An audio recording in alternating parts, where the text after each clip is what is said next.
It all starts with the jab. The jab is the most important punch in boxing. So what is a jab? The jab is your straight lead hand. So for all of you who are right-handed like me, your left leg is in front, your jab is your straight left punch.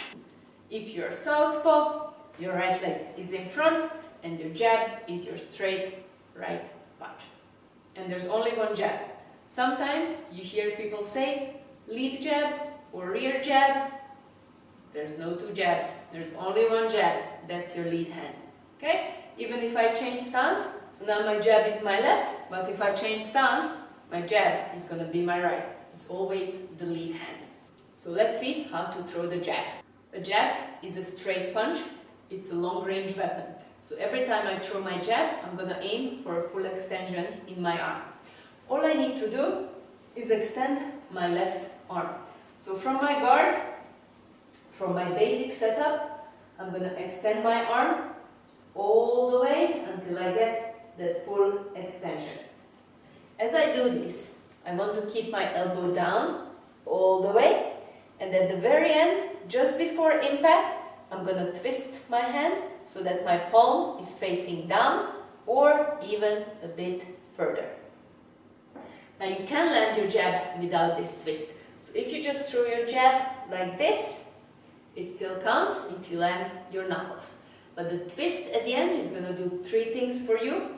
First of all, it's going to lock out your arm, so you're going to get a bit more power because your arm is going to be super straight.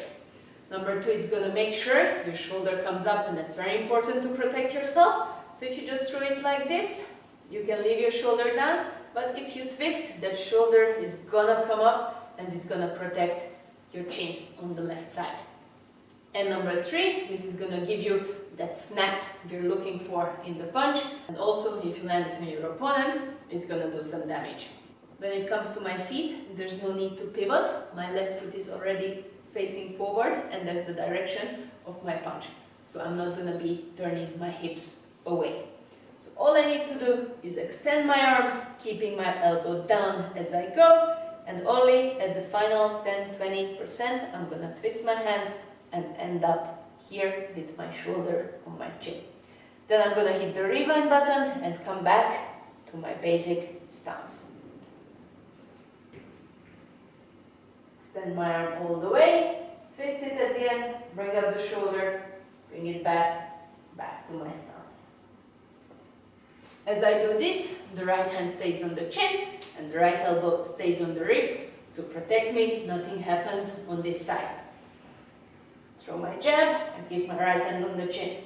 I throw my jab, I keep my right elbow on my ribs.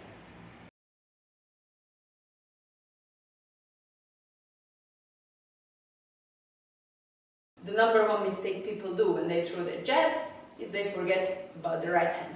And then they end up looking like they're doing archery instead of boxing. This is how it looks like.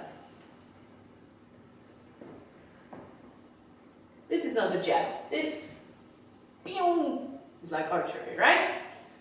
Get some super glue here, put it on your chin, super glue here, put it on your ribs. Nothing happens here. Throw your jab, keep yourself protected on the right side. Throw your jab, keep yourself protected here. Mistake number two, twisting too soon. So if I twist my hand as soon as I initiate my jab, this is what's going to happen. Elbow is going to come up, and my opponent is going to see my intentions from the space. This is called telegraphing. Like you're sending a telegraph to your opponent, letting him know what you're going to throw. And we don't want to do that. Jab is something that's supposed to be quick and invisible. You should not be able to see it. Okay, so I want to keep that elbow down all the way, and only just before the impact, I'm going to get that twist, and I'm going to get that snap. And then I'm going to bring it back down. Okay, so don't twist too soon. Don't let your elbow come out too soon. Mistake number three is loading it up. As I said before, the jab is supposed to be invisible. So from here, it's only going to go forward. Okay, quickly and unexpectedly. But if I do this, of course he's going to see it. Okay, so no loading. This hand does not travel this way. No, only travels forward. And sometimes after people land their jab, they just fail to reset their default stance and their guard. So this is what happens sometimes. They start in a good position with their shoulder forward, with their hand in front, so this is a basic guard. They throw the jab, but then they come back here. So this is not where you're supposed to be. I'm too exposed, right? So after I land my jab, I want to make sure I come back here with my shoulder in front. I land my jab, I come back here, and my shoulder is still in front. Always come back to where you were. Jab and back.